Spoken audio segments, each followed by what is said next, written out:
এক তৃণমূল কর্মীর মৃত্যু নিয়ে তার বাড়িতে তৃণমূল সুপ্রিমো মমতা ব্যানার্জি যায়, তাকে চোর চোর স্লোগান, তার গাড়িতে হামলার অভিযোগ করছেন তিনি। মমতা দি একজন ফ্যাসিস্ট। মমতা দি একজন ফ্যাসিস্ট। যতজন ফ্যাসিস্ট ছিলেন সবার মৃত্যুটা খুব খারাপ ভাবে হয়েছে। আমি পশ্চিমবঙ্গ সরকারকে ধন্যবাদ জানাবো যে তার উপরে কোনো আক্রমণ হয়নি। মানুষ তো কাদা ছুটবেই, ওনার হাতটা তো রক্তাক্ত।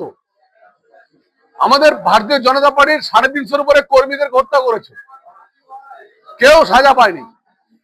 আজকে পাত্রসাহেরেও আমাদের 2জন কর্মী খুন হয়েছে, কোনো সাজা হয়নি, যদিও যিনি দোষী তিনি জেলে আছেন। কিন্তু কথাটা হচ্ছে যে মমতা ব্যানার্জি হাত তো রক্তাক্ত।